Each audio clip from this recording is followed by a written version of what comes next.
Hello అండి, నమస్తే అందరికీ.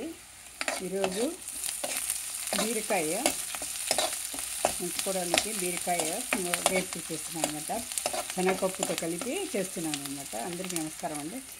ఇది బీరకాయలు తొక్కు తీసి పై తొక్కు అనమాట, మరి డీప్గా లేదు, తీసి కడిగి శుభ్రంగా పెట్టుకున్నాను ముక్కలుగా. ఇది ఉల్లిపాయ తరుక్కున్నాను కదా, చిన్న శనగపప్పు పక్కన ఉడికి పెట్టుకున్నాను అనమాట. ఇప్పుడు ఈ ఉల్లిపాయలు వేగిన తర్వాత ఇది బీరకాయలు వేసేస్తానండి. ఇది వేసి వేగనివ్వాలి. మూత పెట్టేసినామంటే తొందరగా వేగిపోతుంది. ఉప్పు కారం వేసి పెట్టేద్దాం.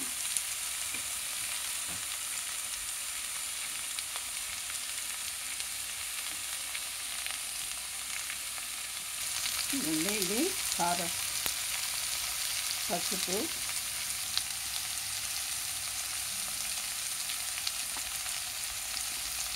కారము, కొద్దిగా ధనియా పొడి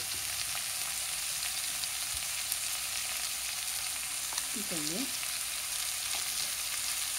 ఇది బాగా వేసి మూత పెట్టేసామంటే తొందరగా మగ్గిపోతుంది. ఇదండి కూర మగ్గింది కదా, కొద్దిగా మెత్తగింది. ఇప్పుడు ఈ శనగపప్పు కూడా వేసేస్తున్నానండి. వేసేసి తర్వాత కొబ్బరి తురుము వేస్తాను.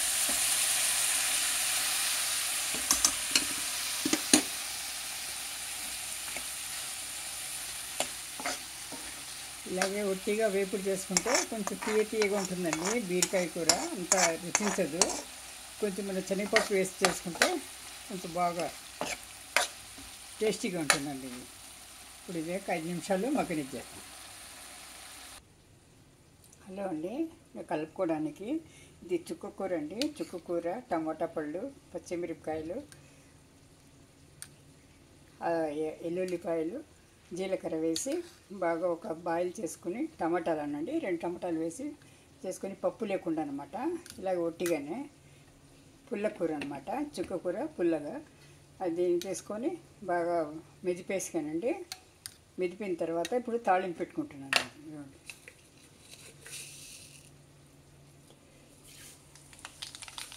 తాళింపు వేసిస్తున్నాను. మామూలుగా పప్పులో వేసుకుంటాము.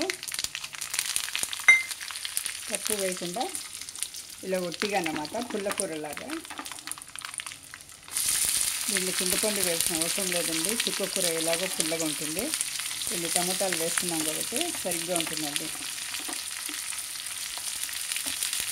మళ్ళీ వేయాల్సిన అవసరం లేదు. నేను బీరకాయ అవుతూ ఉంటుందండి. ఫైనల్ స్టేజ్కి వచ్చేసింది. ఇప్పుడు కొబ్బరి తురిమి వేసేస్తాను అన్నమాట. ఇంకా 2 నిమిషాలు మూత పెట్టేస్తాను.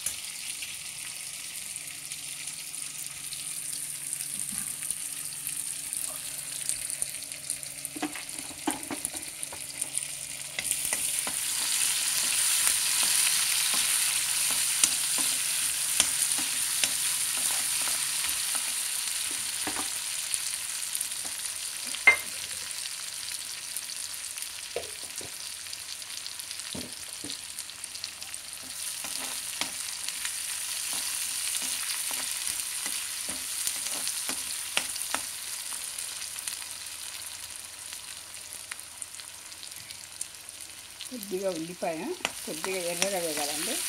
మరీ ఎర్రగా అవసరం లేదు. కొద్దిగా మెత్తపడితే చాలు. మళ్ళీపోతే బాగుంటుంది అన్నమాట.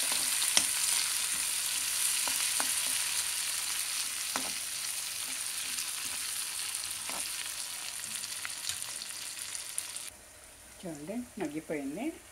ఇప్పుడు ఈ తాళింపు స్టవ్ కొట్టేసి తాళింపు వేసేద్దాం. ఉప్పు పెట్టేస్తాం అన్నమాట.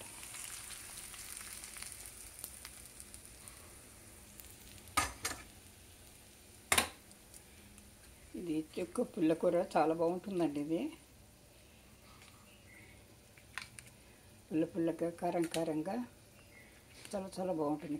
అన్నంలో కలుపుకోవడానికి, చపాతీలోకి బాగుంటుంది. ఇది అయిపోయింది. ఇప్పుడు ఇది తురిమేస్తున్నాను పచ్చి కొబ్బరి. ఈ చిన్న దాంట్లో, ఇది పెద్దది కదా, ఇది చిన్నదనమాట. చిన్న దాంట్లో తురిమేసుకుంటే తర్వాత అందులో వేసేది. చూడండి ఇది కొబ్బరి తురుముకున్నాం కదండి, తురుముకొని వేసేసాను. చివరిలో వేసేసి ఒక 2 నిమిషాలు ఆగి దింపేస్తే అయిపోతుందండి. ఇప్పుడు కొత్తిమీర కూడా వేసేసుకుంటాను.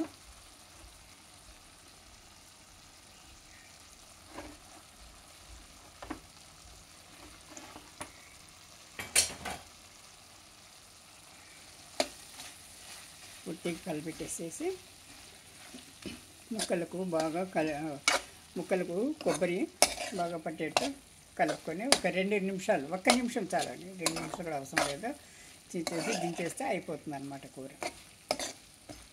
థ్యాంక్ యూ వాచింగ్ అండి. ఛానల్ని లైక్ చేయండి, సబ్స్క్రైబ్ చేసుకోండి, షేర్ చేయండి, కామెంట్ చేయండి.